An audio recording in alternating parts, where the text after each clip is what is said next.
Hi, welcome back to another episode of Stand on Guard. I'm your host, David Krayden. Been a long day, folks, a very, very long day, but thanks for being a part of this. And a little later than usual, but we had to put some videos together. I wanted to share a few things with you. So, can you guess when we're finally going to get sentencing for these two poor people? I'm talking Chris Barber and Tamara Leech. Would you believe October 7th? That's what they arrived at the end of this long day. But first, they're coming back to talk about whether or not Chris Barber has to surrender his truck, Big Red, to, I'm not sure, I guess it's the provincial government of Ontario. But they're going to be arguing that one on September 12th. This is how bizarre this is, folks. So I just want to have a look at a few of the fascinating tweets today. This is all very interesting. And I hope you had a chance to read my Substack, Who Froze Chris Barber's Bank Account, Judge asks at sentence hearing, because it's very, very interesting. But it was a weird day because we had the Crown again living in its own little bubble of unreality. But we had some very eloquent statements made by the defense counsels, especially Lawrence Greenspon. And it was a weird convergence of righteous causes at day two of the Freedom Convoy. I posted earlier today. When Justice Heather Perkins McVeigh acknowledged Tamara Leach's fundraising work to save the ostriches at the Universal Ostrich Farm in BC, I thought, is this weird, ironic, strange, surreal? Yes. And as we reported yesterday, the judge was completely unaware, apparently, that the Freedom Convoy people had their bank accounts frozen, or even their supporters, or people who were donors. They had their bank accounts frozen. The judge didn't seem to be aware of that, and she asked, "Who ordered that?" So Lawrence Greenspon went through a lot of letters today, and I asked him after the show. At the trial ended, I asked them, could they have used those letters earlier? And we'll find out about that. Hardened criminal lawyer Greenspon's voice cracks as he reads through the letters of support, explaining how, in the first person testimony, lives were saved and changed for the positive by the Freedom Convoy.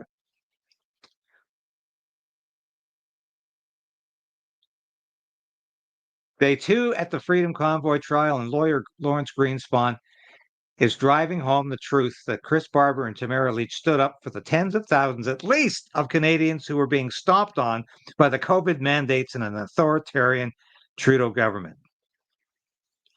I love this one that Tamara Leech responded to. Jerry Banks. Jerry, get an education. I hope Leech and Barber get the maximum time allowed. They are terrorists and committed treason. Anything less than 8 years is a slap in the face. Oh, and make it maximum security institute too. Thank you for your input, Jerry, but I have to agree with Tim. Simmer down, sugar lump. No one was charged with sedition or treason. So that's about the size of things were.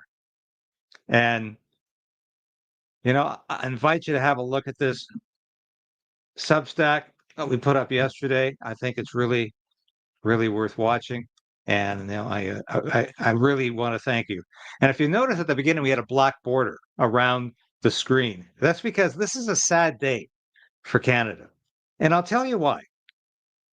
Because, as I said, they're actually going to have a one-day debate between the prosecution and the defense about whether or not the judge is going to agree to the prosecution, the Crown's demand that Chris Barber hand over Big Red, his prized truck that is an icon, a symbol of the Freedom Convoy.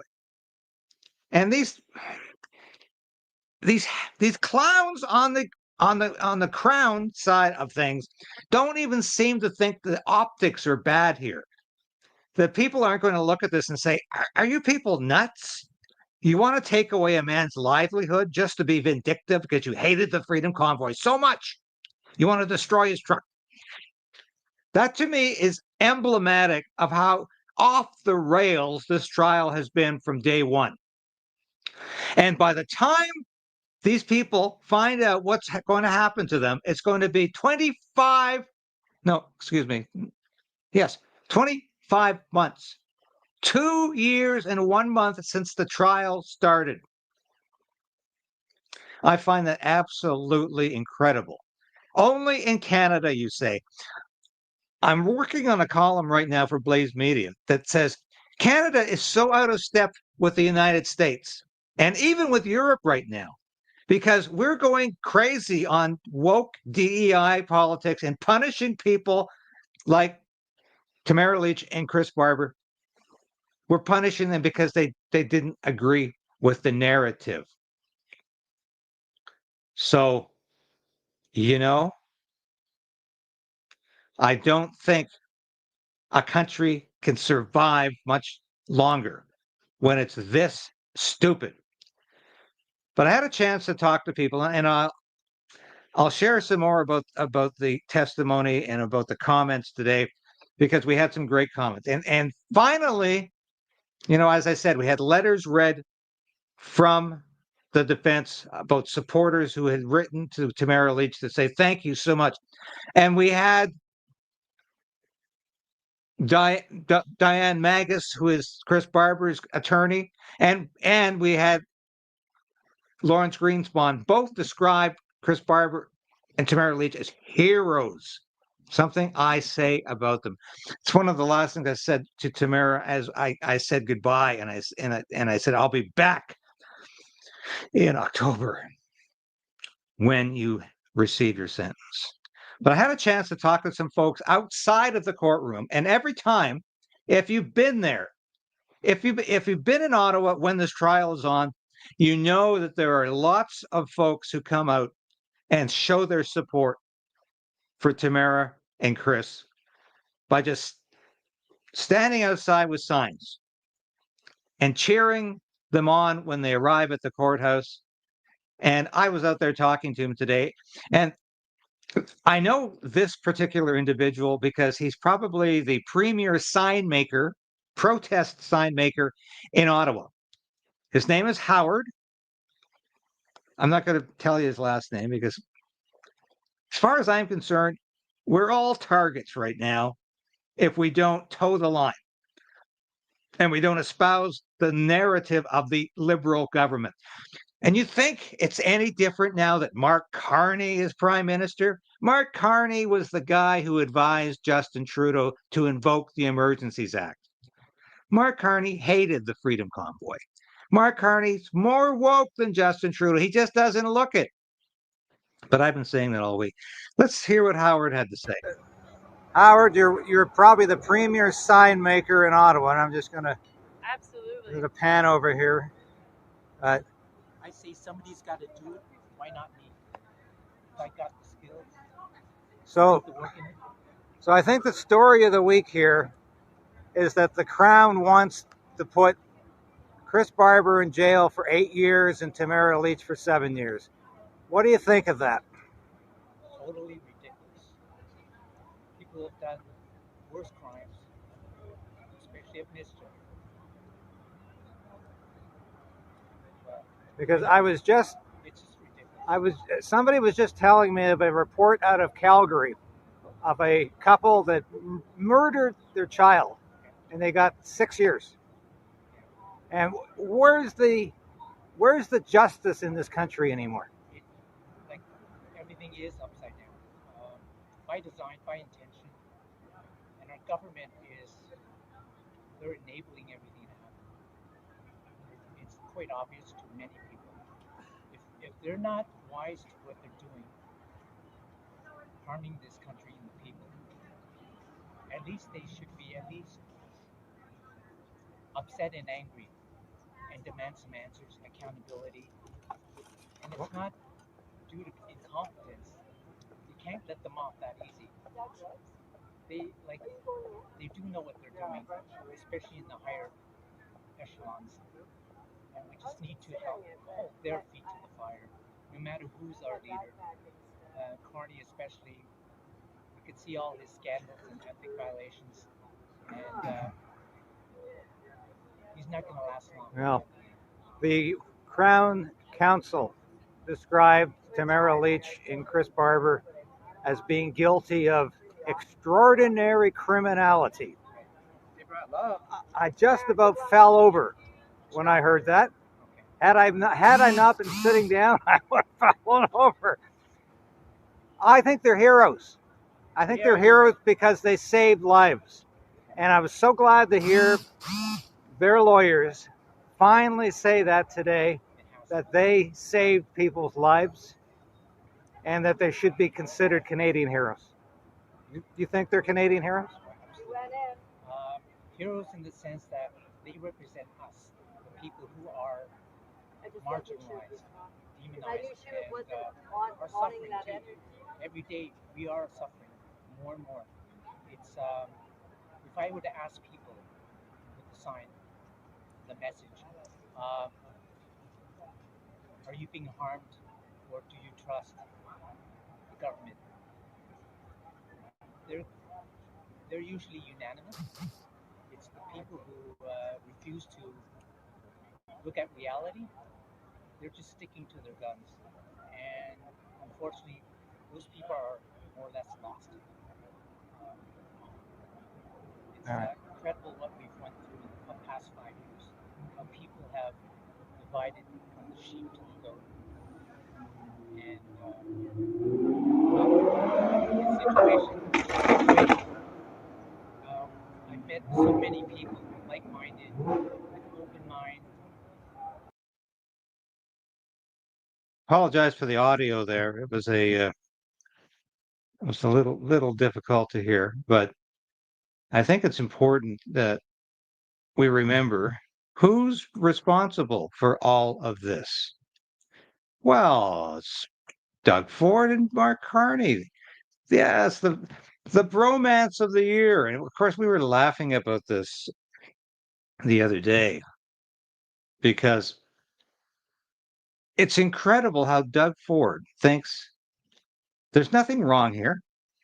There's nothing wrong with persecuting these two people. There's nothing wrong with suggesting a peaceful protester should go to jail for 8 years when we're routinely letting out rapists and armed robbers and sometimes even murderers in 6 years. Is Canada warped or what? But what's going on here with Doug Ford? Why is he allowing this to happen? Why is there been no pushback at all? Well, I'll tell you why. It's because Doug Ford, he's got a plan.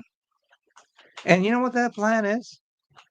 That plan is to be the next leader of the Conservative Party of Canada. Let's listen to this again, though, because it's a bit of comic relief, because this is a dark day in Canadian history. Okay, so full disclosure, Prime Minister stayed at my place. We had dinner. We were up till 12:30 at night, chatting in front of the fireplace, solving all the world's problems. And you've got a very nice small chalet. Yeah. I have a little shack up and down the street there. And do you know what it is? Yeah, I'm telling you, I haven't known him for long, but the Prime Minister is the most humble person you'd ever want to meet.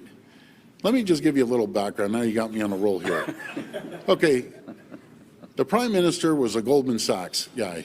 He worked on Bay Street. He was the chair of Brookfield, which I think is close to $1 trillion fund. Chair of Bloomberg, everyone knows Bloomberg. Bank of Canada governor, Bank of England governor. He has never said that in his entire time I've known him. He doesn't do that. He's very humble. He listens. He's a smart business person. And I always tell my business owners, who would you give the keys to? I'd hand the keys to a business over to the Prime Minister. He's business-minded. He has his hands full because of the last 10 years of what has happened in our country. He's playing cleanup right now, and we're going to be there to support him. But he's a very good man. He's off to a good start. He's an honest man too. He just wants the best for Canada. He doesn't need to be doing this, I can assure you that. But he's given it everything he possibly can, and I think that's a consensus around the table. He's trying. He's a very smart, shrewd businessman. But thank you, everyone. Thank you, Doug, for that appraisal of Mark Carney, an honest man. I know I said this last night, but my mind boggles. I'm saying, what is Doug Ford up to here? Well, clearly he's trying to carve out a constituency beyond Ontario. Is he going to run for the Liberal Party? No, Mark Carney's there for quite a while, but he wants to be the red Tory in the Conservative Party, and he wants to replace Pierre Poilievre, and he wants to claim that what the Conservative Party needs is to move to the left under Doug Ford, because he's been so successful as a faux conservative in Ontario, winning majority government after majority government, thanks to people like Tory Kaneki and other people who work very hard for Doug Ford. But Doug Ford, of course, is a complete phony. Doug Ford has never been a conservative. And Doug Ford wants to take over the Conservative Party and make it the Liberal Party number 2. So he's carving out a constituency, and that's what this is all about. And that's why he is standing by and saying and doing nothing while Chris Barber and Tamara Leech are crucified.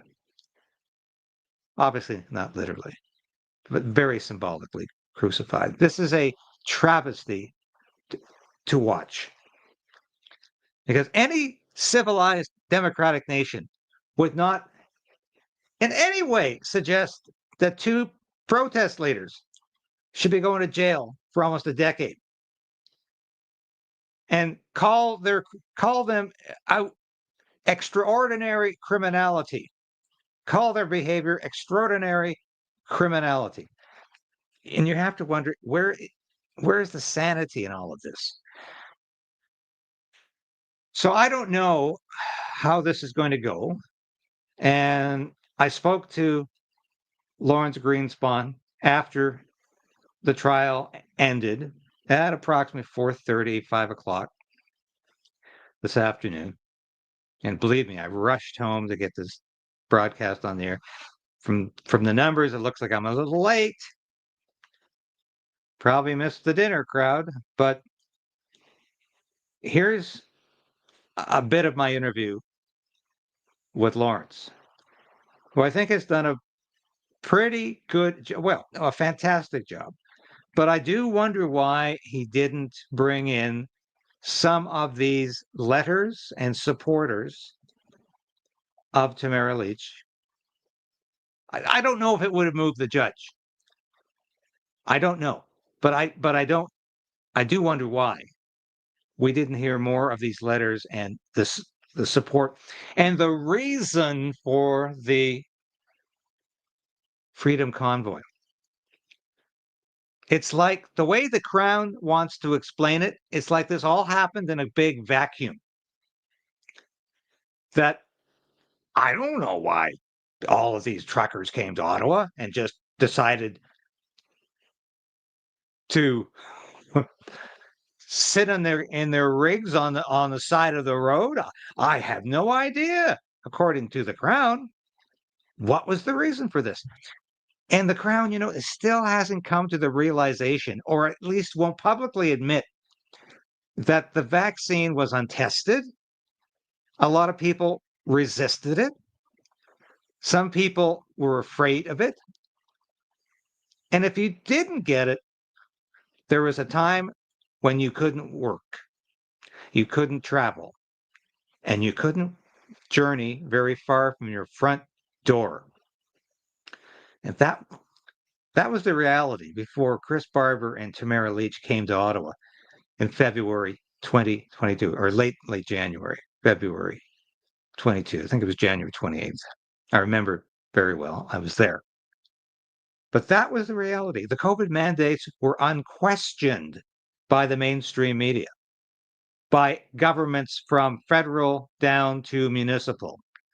But the healthcare system was in complete control of this country and telling us where we could go, what we could do, and even what we could say. But here's part of my interview with Lawrence Green. Stood up and spoke on their behalf and said, no, it's not a matter of just they were here protesting mandates. That's ice cold, protesting mandates. The fact is that people, many people in Canada lost their jobs because they refused to be vaccinated. Those people didn't have anybody to speak for them until Tamara and Chris came along and said, no, this is not what we want. This is not what those people want. People lost their jobs. Other people were vaccinated and suffered the consequences as a result. So the message that Tamara and Chris were delivering was one that it wasn't just a matter of whether you were against the convoy or for the convoy. It was much greater than that. It was a fight for freedom on behalf of thousands of Canadians. Her message was freedom and then you talked about that story. Can be cherished and can continue. Now, Tamara and Chris didn't lose their life, but in Tamara's case, she lost her liberty for a significant period of time. She looks at that as the price that she was willing to pay to speak out on behalf of the freedoms of thousands of Canadians. Is it too personal to ask if this elevated sentence has changed the way we view the country? Are lawyers allowed to assess I'd rather not comment on the Crown's, as you put it, elevated sentence position. The Crown themselves admitted that the sentencing position that they took was extraordinary. I agree, it is extraordinary, but I also think that it was completely uncalled for. And that's what I said to Her Honor. It's rather than, my dad used to say, if you want to make yourself bigger than somebody else, get up on a chair, don't dig them a hole. I don't think I want to dig a hole for the Crown, but I think what we tried to do today was get up on a chair and talk about what it was that Tamara and Chris did, not just on their own behalf, but on behalf of thousands of Canadians. The Crown spoke about the impact statements given by the supporters and how they're maybe not considering the full breadth of the circumstances, the conviction and so forward, and spoke to some case law with that. What do you think of the fact that the Crown is making this grand claim of a lot of negative impacts on the city of Ottawa, yet they presented, which is arguably either recycled victim impact statements from years ago? Why couldn't they find people to provide impact statements for this grand harm that they're laying this at the feet of Chris and Tamara? Well, I'm sure they could. There were many people and many businesses that suffered as a result of the Freedom Convoy. And what we were attempting to show was that there was another side to that there are many people whose lives were changed for the positive as a result of the Freedom Convoy. And that's not a claim that I've ever been able to make in a criminal court of law, to say that by virtue of what has been found to be a criminal offense, that other people have been impacted in a very positive way. But that was the case here. Well, precisely, they talked about some of the economic impact that's alleged to have happened, or have to some degree been found to have happened in Ottawa. What do you think the economic, well, this is a grand question, maybe beyond the scope of this trial for sure, but what about the economic impact of people who were harmed by these mandates? Certainly you did speak to these harms and the position of standing up for people that Tamara and Chris did. What about those economic equations? There were many people whose health was impacted by the mandates. Many people whose employment was impacted by the mandates, the mandatory vaccination.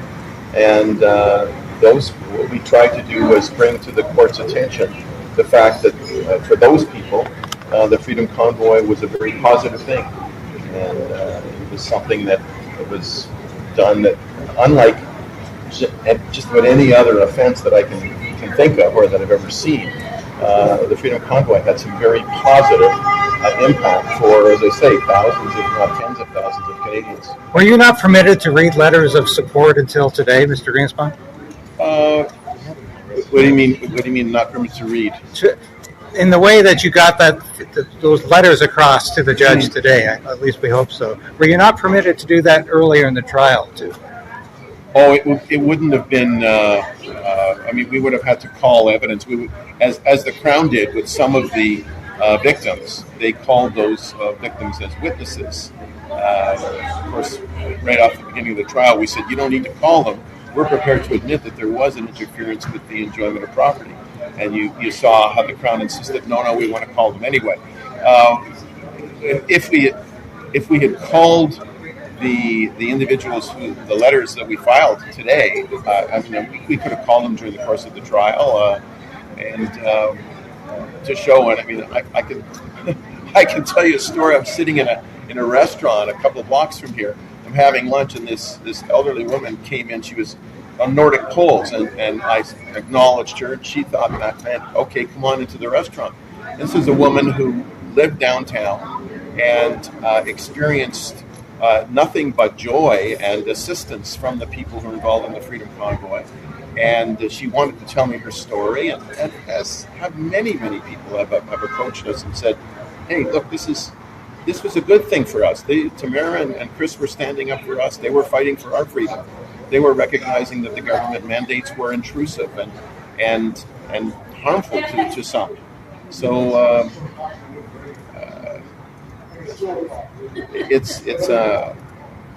we could have called these people to show the positive side, but my feeling was that we didn't need to, because certainly you saw the kind of joy and happiness and celebration, even though the videos were seriously vetted. Are you optimistic about the sentencing? I'm hopeful. Thank you. Oh. I wasn't trying to be combative with that question. It was a legitimate question, because I was speaking to one individual earlier today, and he, I think, watches too many Law and Order programs, and they said that, well, the defense can't introduce evidentiary letters like that unless the prosecution approves, or unless the prosecution is in concurrence.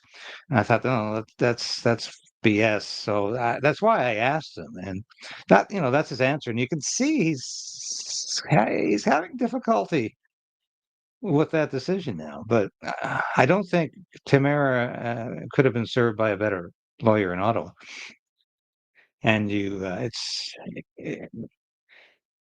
and judging by the judge's reaction to the letters he read today, I'm not sure it would have made any difference, but perhaps witnesses would have made a difference, because I don't know how many times people have told me, and I remarked at the time, that Ottawa never looked so clean. The downtown core never looked so good as when the Freedom Convoy was in town, because these were people who were used to doing hard work. And they cleaned the streets. They shoveled the snow. They made sure trash was put in trash cans. They looked after the kids with bouncy castles. And that drove that former mayor of Ottawa, Jim Watson, absolutely berserk, that these blue collar families were having such fun in the nation's capital. That really burned me. And I tell you, Tamara and Chris, they never occupied a public building or a private one. They never broke any windows. They never were responsible for any damage to property. They didn't steal anything. They didn't hurt anybody.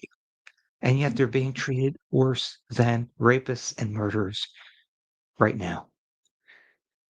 And, my producer just reminded me about Eva Chipiuk, who I hope to have on the show next week to talk about this.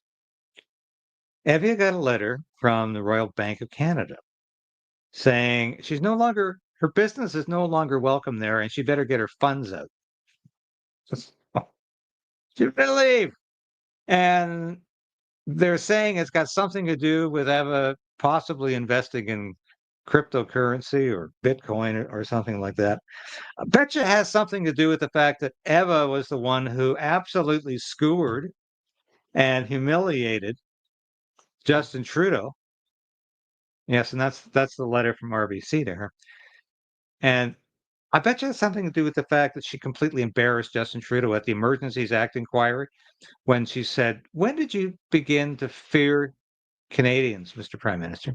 And she also caught Justin Trudeau in a lie because she said, "Why did you call people who were opposed to the vaccine racist, misogynist, and what was the other racist, misogynist, and well, I don't think it was homophobic, but they were at least racist and misogynist." And of course, Trudeau's denied he ever said that. But of course, she had the evidence. He had said that, and he was humiliated. And I think ever since then, the people who rule this town in Ottawa wanted to punish her for that. And are the banks acting in concert with the Carney government?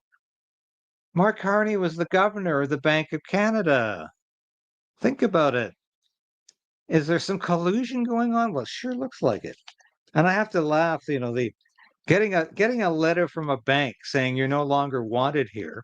Well, at least the bank didn't tell her we're going to expropriate your funds. At least she has the opportunity to get them out of the country, or to get them out of the bank. Maybe she will have to get them out of the country. But it's that kind of supercilious attitude. And I joked this morning that it reminded me in part of the kind of letters that very unfortunate Jewish people used to get from the Deutsche Bank during the 1930s, saying their business was no longer wanted here. It's the same attitude, my friends. Your business is no longer wanted here. They don't even want you in Canada anymore unless you embrace the woke liberal agenda. And I'll say this. It's been a long day. But as you know, I've met a lot of people today who watch this broadcast, who read my columns and the work that I do, and they're very supportive.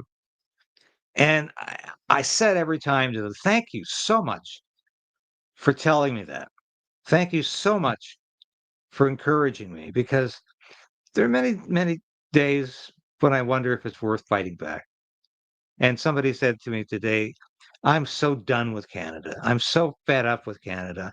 I'm tired of the double standard. I'm tired of murderers getting 6 years and clowns demanding that peaceful protesters get 7 or 8 years. And I said, yeah, so sometimes I wonder too if it's worth fighting. But I keep fighting. I think we have to. And I think all of the people I met over the last couple of days, a lot of new faces too, and a lot of old ones as well, would agree with me. We have to keep fighting. But I said to a woman sitting behind me today in the courtroom, I said, even if both Tamara and Chris get an absolute discharge out of this, and that's the best they can hope for at this point.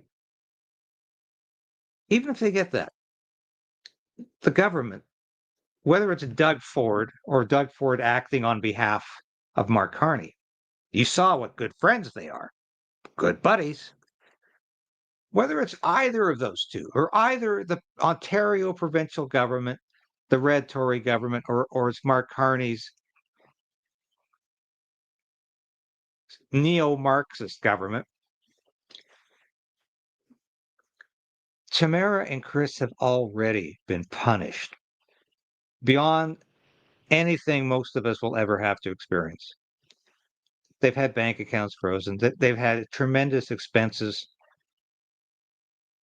imposed upon them, travel expenses, restaurant, hotel expenses, having to travel back and forth from Ottawa to their homes in Saskatchewan and Alberta. They've had this onerous mandate forced upon them, and they've been pretty good about it. And they've complied, they've abided by the rules, they've followed all the mandates that have been placed upon them. Tamara spent, I think, 74 days in jail. And she told me the other day that she's ready for anything, and she says I win either way. And she says she has no intention of apologizing because she says, why? Who would I apologize to? She says the people who said thank you that you've done something to stop these mandates, to the people who were sitting alone in their apartments or homes, suffering from depression, tempted by addiction, and who found new hope when the Freedom Convoy came to town. She said, who do I apologize to them? No, I don't, because I'm thankful I was able to help. And I'm thankful she and Chris were able to help and that they're so courageous. But would they do it again after all of this? I wouldn't blame them if they said no. Now, these are extraordinary people. The Crown likes to say that they committed extraordinarily criminal acts, which is absolutely absurd. But they are extraordinary people. And they are the sort of people who might do it again because, as Tamara Leech likes to say, freedom is not free. Sometimes you have to fight for the things you believe in. So they might do it again, but I wouldn't blame them if they didn't. And how about all those other people who were inspired by the Freedom Convoy, who now say, well, is it worth it to stand up to this government? Is it worth it to stand up to the mainstream media? Is it worth it to stand up to the healthcare system if I'm going to get mowed over and it's going to cost me my job, my livelihood, tens of thousands of dollars, public humiliation, hate mail? Is that worth it? So this is what this trial has been all about. 2 years in the making. This is what this trial has been all about, is to send the message out. Let the message go forth. The Mark Carney liberals and the Doug Ford progressive conservatives say, forget fighting for liberty. Forget fighting for freedom, because we've got your number in the end, and we'll punish you, and we'll make sure you don't survive. And you'll come out at the end of this much diminished. Well, I'm thankful to say Tamara Leech and Chris Barber are not much diminished. They are not smaller. They are not defeated. They are victorious because they stood for freedom. And so in that regard, these governments failed. They have not coyed the courage, the endurance, the perseverance, and the raw guts of these two people, these great Canadians. But I'm sure they've convinced a lot of other Canadians to stay home and keep their mouths shut. That's what this has been about. Well, guess what? Didn't work for me either, because I'm not going to keep my mouth shut either. And I remain inspired by what Chris and Tamara did. And I'll be back in September when they debate whether or not the state has the right to expropriate a man's truck.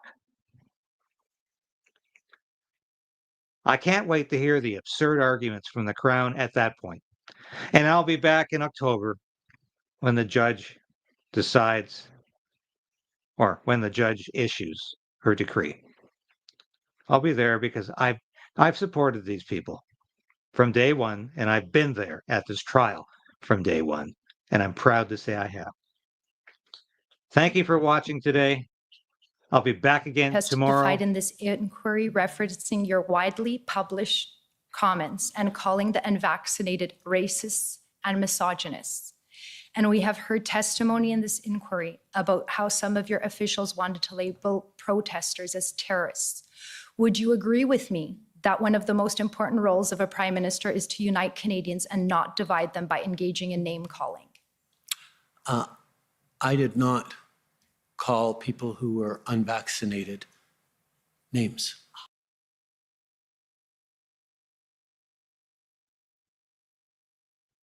Yes, and that was, of course, Eva Chipiuk facing down Justin Trudeau in the episode that I described earlier. Thank you for the producer for finding that for me. That was Eva is a great Canadian too, and a very courageous woman, and one fantastic lawyer who uses her intelligence, skills, and expertise for good. Thanks for watching today, folks. It's been a pleasure. I will be back again tomorrow at 10 o'clock, usual time. God bless what's left of this country. May we get through this in some form that's still strong and that's still free. And if we do, it's in a large part to the great work of Chris Barber and Tamara Leech. See you tomorrow. This has been David Krayden broadcasting to you live from your nation's capital, Ottawa. Bye for now.